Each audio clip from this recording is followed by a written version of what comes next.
I asked our county judge to come on up, and there's always something new going on in his world. So I figured he'd come up here and let you know what's the latest at the county.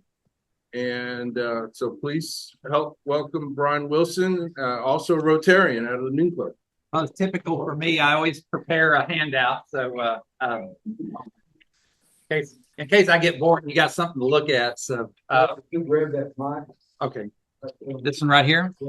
And where does it go? Anywhere. Oh, right here. It's good. I've never worn earrings before. Oh, here we go. That's probably a logical place for it. All right. Well, good to see y'all. I appreciate being here. I've really enjoyed. I'm just finishing my first year as a Rotarian. Thank you, Joe Don, for dragging me. No, actually, it was quite an honor to be invited, and I was very grateful to join the Noon Club. And it was kind of funny is when I was appointed, I was really ambivalent about whether I wanted to run for the office and you know, mainly just filling out the remainder of that term that I was appointed to. But in the Rotarian and getting to know people in Marble Falls and the rest of the county, I was telling Buck I was kind of a hermit. I worked all over the state for so many years. I'd come home to the ranch and just me and my cows and go to church on Sunday, and then that was it. But what a wonderful county we hit. You know, I've been here for 15 years, and I loved the people around where I was. But when I became judge and got brought into this community in a new way, and I just love this county, and I love the people here and the businesses and the industry and all the things that we're doing. So I ran for office. I'm very grateful for those that supported me, and I'll still support you. Anybody that didn't vote for me, that's all right. But I'm grateful to be here, and I do as people are seeing that I serve the entire county, no matter what's going on. I'm here to support our entire community in every way I can. So a little bit about Burnet County at a glance. You see that we're a very wealthy county with about 57,000 is our estimated population now. That's about 16% over what we were in 2020 with the last actual census. And then we're a fairly rich county, you know, as far as the 8% poverty rate. If you look at the statewide as a total, I used to work with Starr County a lot. I used to work along the border. And, you know, a lot of counties have 46% poverty rate. Now, there's some shadow economies in some places along the border, I will admit, because, you know, you'll never see so many Cadillacs and Lexuses and Mercedes as you will there on the border for a county that only has a 46% poverty rate. Our county budget is about $40 million a year. We have a current debt of about $15 million, and then we have. Am I off a little bit? There, I'll stand. I didn't realize I can see myself now. And we have a current fund balance of about 34 million, a little over 34 million. So it's very unique among Texas counties, but we see that there's a really big push across the entire state to reduce taxes and to reduce property taxes. And the governor has tried several times to introduce legislation that would entirely do away with property or ad valorem taxes. Talk a little bit about what we're doing in the county right now. Since I became judge, it was one of my biggest achievements in the state court system when I administered programs there and in law enforcement programs has been to really have a cohesive plan that people can agree to. So one of the core elements that we are really busting at the seams on space. It's been about 35 years. We've added a few little offices here and yon, but no comprehensive look about what our space needs, and how we should be operating. And so I've got the Commissioner's Court. With the Commissioner's Court permission, we created the master plan for facilities to take a 5, a 10, and a 20-year look at what we need for our space in a growing county. If we're going to keep growing at 16%, we don't know that, but that is a really critical thing that we plan ahead. Like one of the good example of what happens when you don't plan, and I'm not being critical of the Commissioner's Court or past, because they were trying to figure out what they were going to do, but we have an elections office that the roof is constantly leaking. We have all this electronic equipment. The building was purchased really cheap. It was a great deal, but it was a horrible building. There's no access in the alley to get to move the election material in and out. And so it's just like the worst situated building. It was a good deal, but it didn't really meet the needs of what we need for long term. So that's one example where if you plan out like what does this office need, what kind of access, I think we can do a much better job. We have the historic courthouse preservation. If you have been to see our beautiful courthouse, it's made out of the granite mountain, that same material, same stone that our state capitol is made out of. It's got some cool art deco features that I really like. If you go to places like St. Louis, or if you go to Kansas City, you see that art deco motif all over in the downtown areas. And I know we're not a northern city, but it's still it's actually the only art deco courthouse in the county. I mean, in the state of Texas. We stand with Newton County. I think it's has the only Irish style courthouse in the state of Texas, and then we have the only art deco. Everybody else is either Greek revival or Romanesque or modern. So we stand apart from that. So we're working. We have some settling and some leaking, really serious leaking. We have an emergency grant before the Historical Commission to fix that right away. And then we also have a long-term grant to actually restore the courthouse and make it entirely more usable, but preserve it back to its original 1936 characteristics. So we're also way out of compliance with ADA, the Americans with Disabilities Act passed in 1991. And so our wonderful Commissioner Dockery over here was working on this beautiful Wirtz Dam Bridge project, and we got and of course nobody was paying any attention to Burnet County until the legislature authorized $10 million to help pay for the Wirtz Dam Bridge project. And I'll be dang, about a month later we get a call from TxDOT saying, "Oh, by the way, we're the administrator for the ADA for the federal government here in Texas, and you've been out of compliance. You have not responded to our emails or talked to us for over 3 years. And that money that we just gave you, it probably won't be coming to you unless you get into compliance." So needless to say, they got our attention. So really quick. We just finished, the ARPA funds were used largely to purchase a building next to our annex, courthouse annex, and we're just coming to the conclusion of that. And then we've got the Briggs Schoolhouse. I don't know if most people don't realize, but we've taken these old schools. In the 1920s and 30s, the schools were run by the county, and so we have all this property. We have the Ocala School that's been totally restored. We're working on the Briggs Schoolhouse. And so there's other projects, but what I've been trying to do is do a comprehensive land use plan. The commissioners have supported me on that. We're in the process of looking at our parks and all the other aspects of how we use land and how we use our buildings out in the community.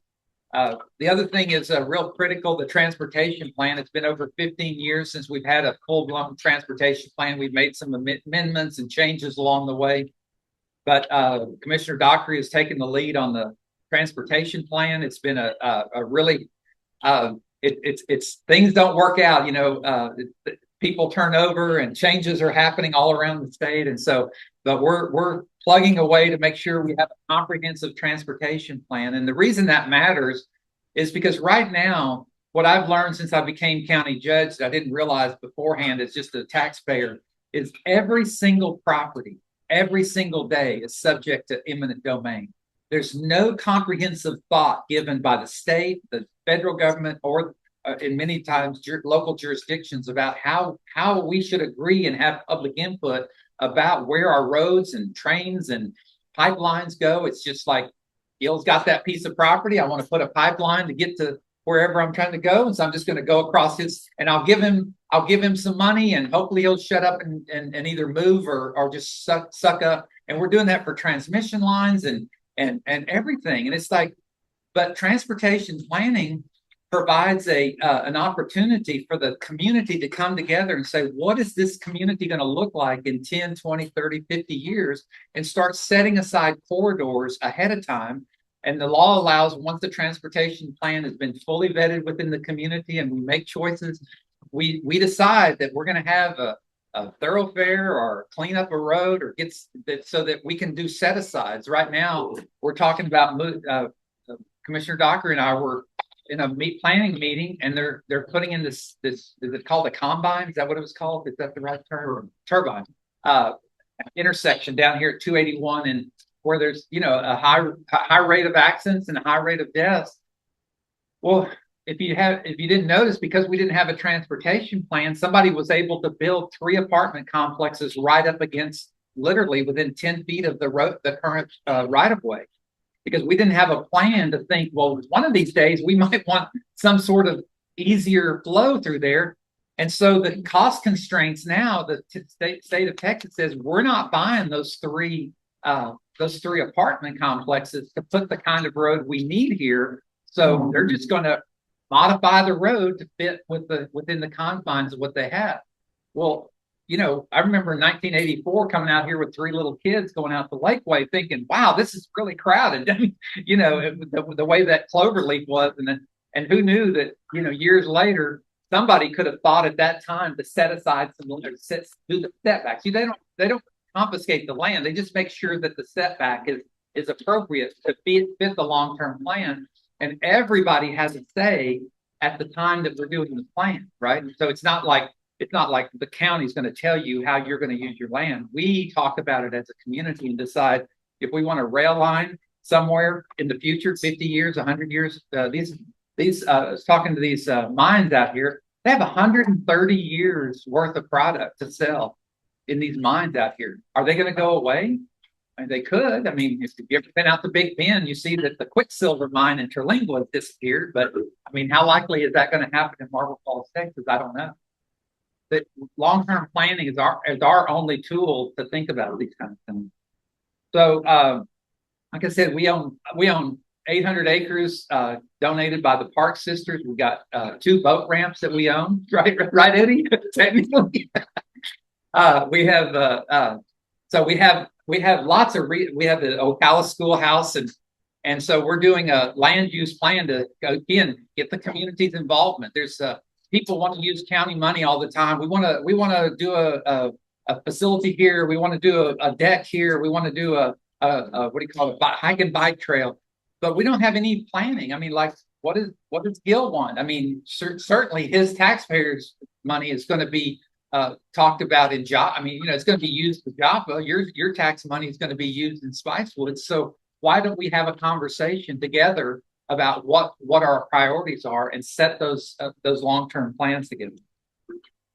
Of course, I mentioned the Worth Stand Bridge project. It's going well. We've got $10 million appropriated. TxDOT has the project to build the bridge on its approved list. But all we have to do is finish moving the power lines and all the what do you call it? Utility. We have to get utility easements. We have to buy the easements and then get the utilities moved. So and then there'll be a second bridge. And when something happens on this bridge, you can just go a few miles around to get to the next bridge. We're doing a boat dock renovation, the only private public boat dock on Lake Buchanan. We're putting in a new boat dock and then a ramp to get into it. When the water goes down, we have a telescopic ramp that goes out into the water further. Let's see. I'm trying to.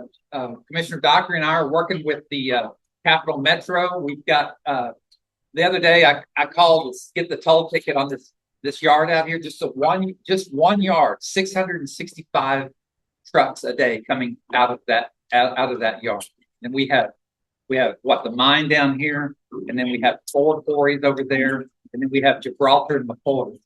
Thousands of trucks coming out into our roadway, putting when a lot of this could be shipped by rail, but nobody's coordinating or talking about how we should do that. Well, Commissioner Dockery set up right here in this table. We we were sitting and said, man, we got to do something about this traffic. It's just getting crazy. And immediately they called it, they reached out to me. They got a hold of Capital Metro. They got a hold of the planning organization over there in Austin. And so we've got a series of meetings set up in the next few weeks to try to see if we can reduce some of this truck traffic. It's funny, coming down here this morning, I got blasted with, apparently somebody spilled gravel all over the side of the truck. And as I was going, I was just getting pelted with gravel. And and that's not the bad thing. It's just all the extra traffic puts this at risk physically. We have an emergency communication system that we're working on. It's been kind of left to its own for a long time. We're today in the Commissioners, it's not tomorrow anymore. Commissioners Court, we're going to talk about a $2.7 million upgrade to our towers. It'll take us on into probably the next 10, 15 years. And this is all of our emergency communications, Marble Dispatch Center, the sheriff, all fire and EMS depend on these tower systems. We're in a conglomerate with Llano Blanco and the city of Marble Falls in this thing. And it's just, we've been tearing it up, haven't we, Joe? And then, of course, we're working on a new website, trying to get, again, ADA compliant. That's part of the new statute, a different federal statute. We're going to be going through budget and planning, so I hope you're paying close attention. There's always going to be this pressure to grow county government.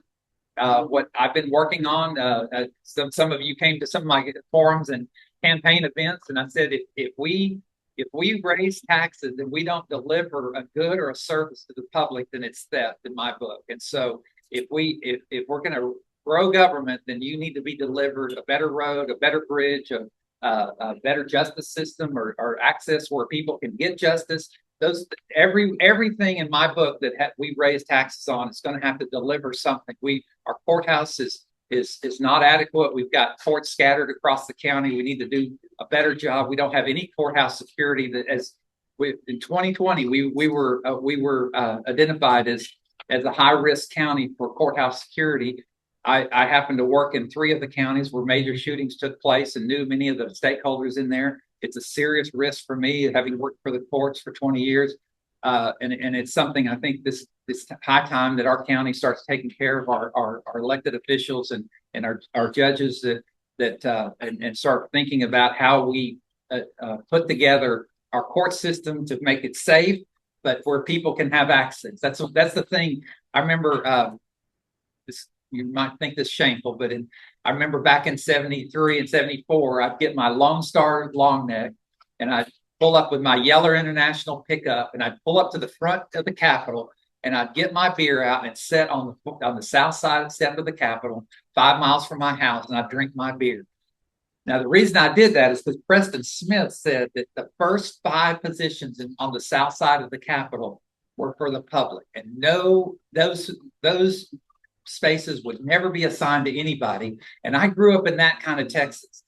And I believe that people should be able to get to the courthouse. They should be able to access. I'm not talking about ex parte, but I'm saying people should be able to access their government in a way that the Constitution provides for without all these barriers. You know what I'm saying? So I want a safe court system, but I want people to have access to the courthouse and to the offices that they're entitled to. And then as far as we've taken some strong positions on long-term planning with the city of Marble Falls and city of Burnet, with setting up a 391 commission where the statute allows counties and governments to set up and that requires state agencies to come and plan with those jurisdictions. So we've set that up in the Highland Lakes 391 Commission is placing a demand on Texas Parks and Wildlife, PUC, and many other agencies to come and plan with us about what they're going to approve and allow in our county. We're taking control of this the best we can with long-term planning. This is our community, and we ought to have a say in how it comes down and how it gets organized and what pipelines and power lines and things come through here.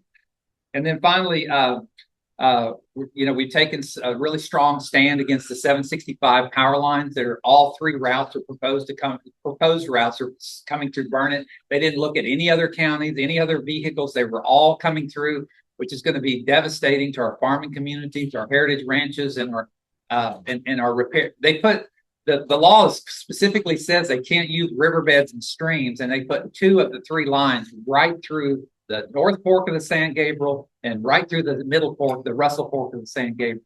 It's like, and so we joined the lawsuit to hold them accountable to what the law says. We're not trying to pick neighbors or say we want it here or there. We're saying you have to follow the law. If you're going to come through Burnet County, we're going to hold you accountable to follow the law.